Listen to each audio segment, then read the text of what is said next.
Hi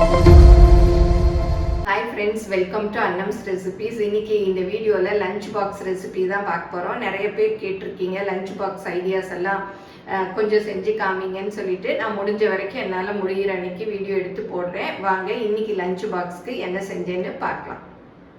இன்னைக்கு இந்த வீடியோவில் லஞ்ச் பாக்ஸ் ரெசிபிஸ் தான் பார்க்க போகிறோம். நிறைய பேர் லஞ்ச் பாக்ஸ் ரெசிபிஸ்லாம் கேட்டிருந்தீங்க.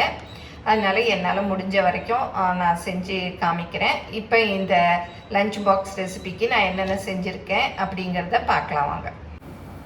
நீங்களும் சுவையாக சமைக்கணுமா எங்கள் மசாலா பொடிகளை யூஸ் பண்ணி பாருங்கள். அதெல்லாம் வாங்கணுன்னா ஸ்க்ரீனில் வர்ற வெப்சைட்டுக்கும் வாட்ஸ்அப் நம்பருக்கும் போய் ஆர்டர் பண்ணிங்கன்னா நீங்கள் வேணுங்கிறத வாங்கிக்கலாம். தக்காளி சாதத்துக்கு தேவையான பொருள் என்னென்னு பார்த்துடலாம். மீடியம் சைஸ் தக்காளி 2 இந்த மாதிரி லேஸாக நறுக்கி வச்சுருக்கேன், அப்போ தான் நல்லா வதங்கும். அப்புறம் மீடியம் சைஸ் வெங்காயம் அதுவும் 2 எடுத்து வச்சுருக்கேன். அப்புறம் பச்சை மிளகாய் 3 அதையும் கீறிட்டு இந்த மாதிரி கட் பண்ணி வச்சுருக்கேன். அப்புறம் கலருக்கு காஷ்மீரி மிளகாப்பொடி 1/2 ஸ்பூன். ஏன்னா நீங்கள் பச்சை மிளகாய் காரம் அதை பார்த்து போட்டுக்கோங்க. ஏன்னா லஞ்ச் பாக்ஸ் ரெசிபிஸ் பிள்ளைங்க சாப்பிடணும். அதனால உங்களுக்கு எவ்வளோ காரம் தேவையோ அதை பார்த்து போட்டுக்கோங்க.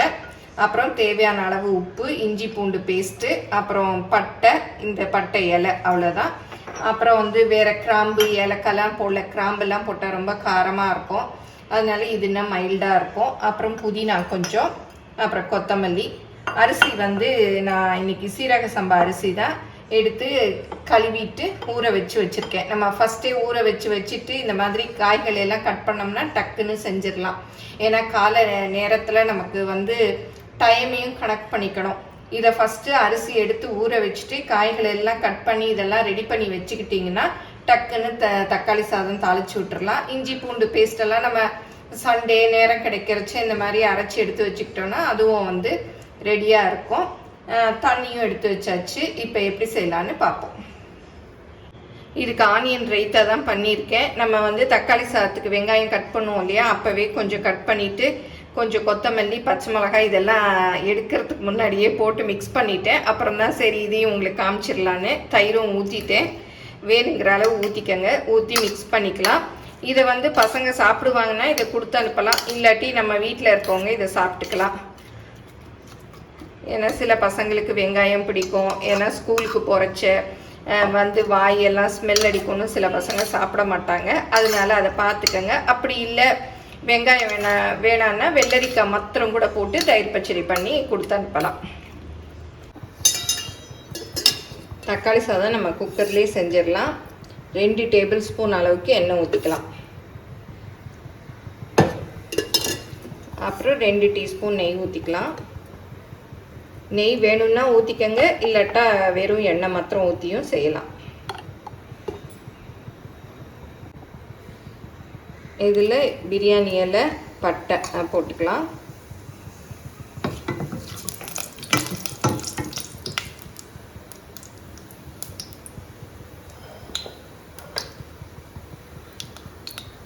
அப்புறம் வெங்காயம்,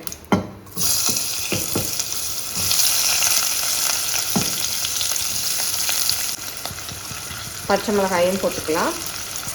நல்லா வதக்கி விட்டுக்கலாம்.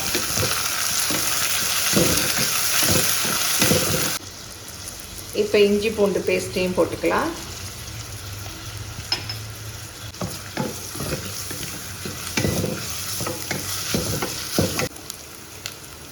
வெங்காயம் நல்லா வதங்கிடுச்சு. தக்காளியும் போட்டுக்கலாம்.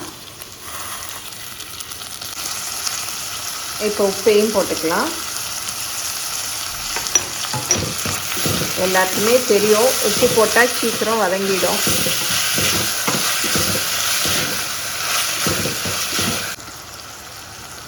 இப்போ இந்த காஷ்மீரி மிளகாப்பொடியும் போட்டுக்கலாம். கொஞ்சமாக தான் போடுறேன். நீங்கள் மிளகாப்பொடி போடுறதா இருந்தால் பச்சை மிளகாயை பார்த்து போட்டுக்கோங்க.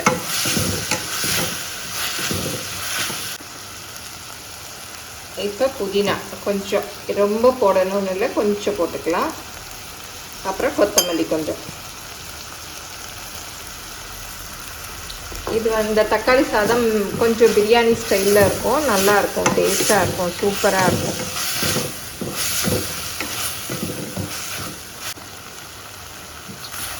சில நாள் காய்களெல்லாம் சரியாக இருக்காது, தக்காளி வெங்காயம் எல்லாமே வீட்டில் இருக்கும். அதனால் டக்குன்னு இந்த மாதிரி தக்காளி சாதம் செஞ்சு கொடுத்து அனுப்பலாம். நம்ம வீட்டில் கூட செஞ்சு சாப்பிட்டுக்கலாம். ஏன்னா மழை பெஞ்ச சில சமயம் காய்கறிகள் வாங்க போக முடியாது. நம்ம வீட்டில் இருக்க இந்த தக்காளி வெங்காயத்தை வச்சு ஒரு நல்லா ஈஸியான பிரியாணி போட்டு சாப்பிட்லாம். ரொம்ப டேஸ்டியாக இருக்கும். தக்காளி நல்லா வதங்கணும். அப்போ தான் இந்த தக்காளி சாதம் நல்லாயிருக்கும். இல்லாட்டி பசங்க லஞ்ச் பாக்ஸ் வேறு கொடுத்து அனுப்புகிறோம் இல்லையா, வதங்காமல் அப்படியே இருந்ததுன்னா அவ்வளோ டேஸ்ட் அவ்வளோ நல்லா இருக்காது. அதனால் நல்லா வதக்கிக்கங்க. அதுக்கு தான் நான் நைஸாக கட் பண்ண சொன்னேன்.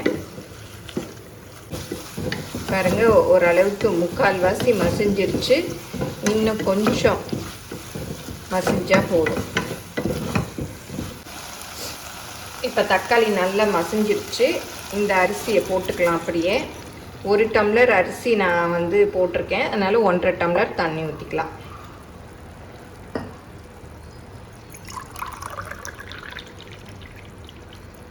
ஒன்று, ஏன்னா நல்லா அரை மணி நேரம் வேறு ஊறிடுச்சு. அதனால் சீக்கிரம் வெந்துடும்.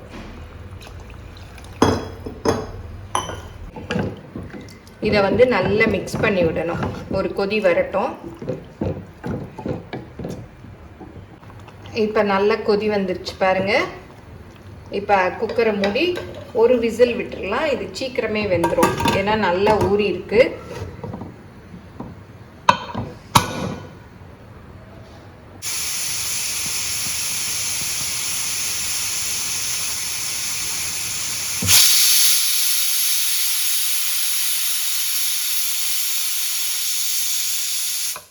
ஒரு விசில் வந்துருச்சு. அடுப்பை ஆஃப் பண்ணிடலாம். இப்போ திறந்து பார்க்கலாம். பாருங்கள், நல்லா ஸ்டீம் எல்லாம் போயிடுச்சு.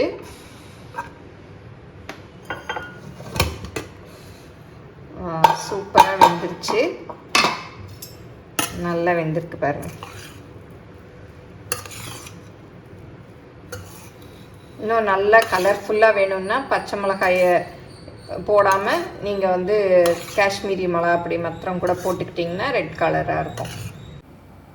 நீங்களும் சுவையாக சமைக்கணுமா எங்கள் மசாலா பொடிகளை யூஸ் பண்ணி பாருங்கள். அதெல்லாம் வாங்கணுன்னா ஸ்க்ரீனில் வர்ற வெப்சைட்டுக்கும் வாட்ஸ்அப் நம்பருக்கும் போய் ஆர்டர் பண்ணிங்கன்னா நீங்கள் வேணுங்கிறத வாங்கிக்கலாம். பாருங்கள், கொஞ்சம் கூட அடி பிடிக்கலை, குழஞ்சும் போகலை, நல்லா இருக்குது. பச்சை மிளகாய் எல்லாம் எடுத்து வெளியில் போட்டுட்டு கூட லஞ்ச் பாக்ஸுக்கு பேக் பண்ணலாம். ஏன்னா சின்ன பசங்க அப்படி சாப்பிட்டா ரொம்ப காரமாக இருக்கும். பெரியவங்கன்னா அப்படியே கொடுத்து அனுப்புங்க. சின்ன பசங்கன்னா எடுத்துகிட்டு பேக் பண்ணலாம். இந்த பட்டை, பிரிஞ்சி இலை, பச்சை மிளகாயெல்லாம் எடுத்துகிட்டு பேக் பண்ணி கொடுக்கலாம். இப்போ லஞ்ச் டப்பாலாம் எடுத்து வச்சிடலாம்.